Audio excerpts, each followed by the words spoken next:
যশোর জামিয়া ইসলামিয়া মাদ্রাসার একটি ভিডিও নিয়ে সামাজিক যোগাযোগ মাধ্যমে আলোচনা সৃষ্টি হয়েছে। ভিডিওতে দেখা যাচ্ছে তিনজনের মধ্যে দুজনের মুখমণ্ডল কালো কাপড়ে ও আরেকজনের মুখমণ্ডল সাদা কাপড়ে ঢাকা। কালো কাপড়ে যাদের মুখ ঢাকা তাদের হাতে অস্ত্র, আর সাদা কাপড় দিয়ে মুখ ঢাকা ব্যক্তিকে আরবি ভাষায় কিছু বলতে শোনা গিয়েছে। গত বুধবার রাতে এই ভিডিওটি সামাজিক যোগাযোগ মাধ্যমে ছড়িয়ে পড়ে। এরপর এটি সাধারণ জনগণ থেকে শুরু করে রাজনীতিবিদ, বিশ্লেষক অনেকের প্রোফাইল থেকে শেয়ার হয়। যদিও মাদ্রাসা কর্তৃপক্ষ ও স্থানীয় পুলিশ বুধবার রাতেই জানিয়েছে ভিডিওটিকে যেভাবে উপস্থাপন করা হয়েছে আসলে ঘটনা সেরকম না। কি ঘটেছিল যে কাউমি মাদ্রাসাটি নিয়ে এত আলোচনা তৈরি হয়েছে? তার অবস্থান যশোর শহরেই। সেখানে আসলে কি হয়েছে তা জানতে স্থানীয় পুলিশের সাথে যোগাযোগ করেছিল সাংবাদিকরা। যশোর জেলার police super SP Ziauddin Ahmed জানান, গত 17 ডিসেম্বর ওই মাদ্রাসার শিক্ষার্থীদের অংশগ্রহণে একটি বার্ষিক অনুষ্ঠানের আয়োজন করা হয়েছিল। অনুষ্ঠানে অনেক ধরনের পর্ব ছিল। সেরকমই একটি ইভেন্ট হলো যেমন খুশি তেমন সাজো।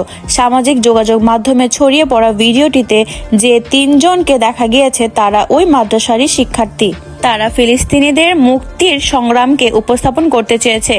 এটা বাচ্চারা করেছে, কোনো কিছু না বুঝে তারা এটি করে ফেলেছে। আর সেখানকার যারা আয়োজক তারাও বিষয়টি বুঝে উঠতে পারে নাই বলেছিলেন তিনি। বিষয়টি নিয়ে সামাজিক যোগাযোগ মাধ্যমের সমালোচনা তৈরি হয়েছে।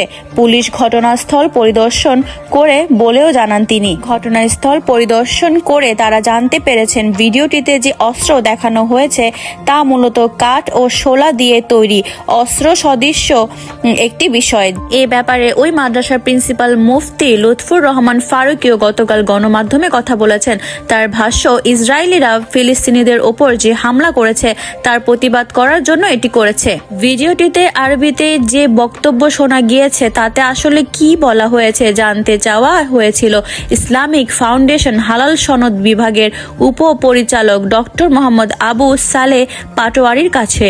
তিনি গণমাধ্যমকে বলেন, সেখানে ফিলিস্তিনি ও বায়তুল মুকাদ্দাস মুসলমানদের উপর চলমান অত্যাচারের কথা বলা হয়েছে, জিহাদ সংক্রান্ত কথাও বলা হয়েছে। 2016 সালের 1 জুলাই রাতে বাংলাদেশের রাজধানী ঢাকার গুলশানে হলি আর্টিজান রেস্তোরাঁয় জঙ্গি হামলা হয়। এই হামলার 17 জন বিদেশি সহ নিহত হন মোট 22 জন। তাদের মধ্যে 2 জন ছিলেন পুলিশ কর্মকর্তা। এই হামলাকারীদের আগে রেকর্ড করা যেসব ভিডিও প্রচার করা হয়েছিল তাতে তাদের কালো পোশাক পরে অস্ত্র হাতে আরবিতে বক্তব্য দিতে দেখা গেছে।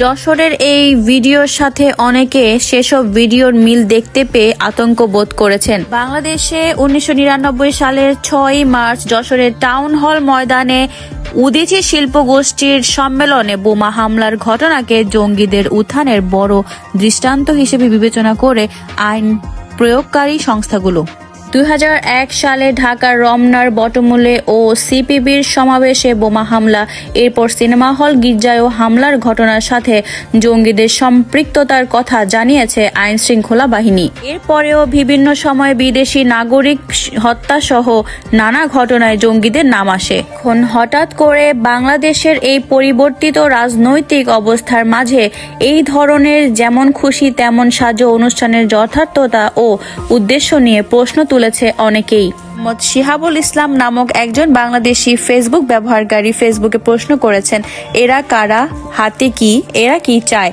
জঙ্গি স্টাইলে ইসলাম বা কালেমা নামে বাংলাদেশের ধর্মপ্রাণ মুসলিমদের বিপদের দিকে ঠেলে দিচ্ছেন কিনা? আবার কেউ এই ঘটনাকে অন্যভাবেও ব্যাখ্যা করেছেন।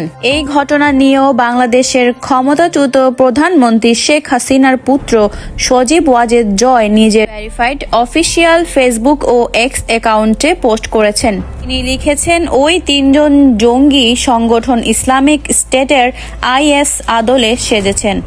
প্রদর্শন এবং জনসম্মুখে বক্তব্য দেওয়ার এই ধরনের প্রকাশ্য ঘটনাগুলো আওয়ামী লীগ সরকারের শাসনামলে আইন প্রয়োগকারী সংস্থা দ্বারা প্রতিরোধ করা হয়েছিল। তো ইউনূস সরকারের অধীনে এই গোষ্ঠীগুলো আবার জনবল সংগ্রহ করেছে, লিখেছেন তিনি।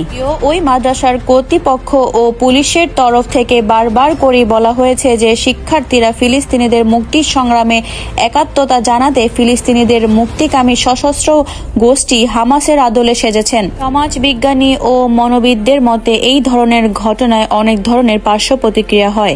বিজ্ঞানী ডক্টর সাদেকা হালিম এ বিষয়ে গণমাধ্যমদের বলেন, এরকম কট্টরপন্থী একটি বিষয়কে যদি মস্তিষ্কের মাঝে ঢুকিয়ে ফেলি এবং যেমন খুশি তেমন সাজার মধ্যে নিয়ে আসি তাহলে এটি সন্তানদের ভবিষ্যতের জন্য ভালো নয়। তবে তিনি এও মনে করেন যে এই ধরনের বিষয়ের অনুপ্রবেশ বহুদিন ধরেই সমাজে ঘটছে। ইন্টারনেটের যুগে সবকিছু ওদের হাতের নাগালে। কোমলমতি শিশুরা এই ধরনের কাপড় চোপড় পরেছে।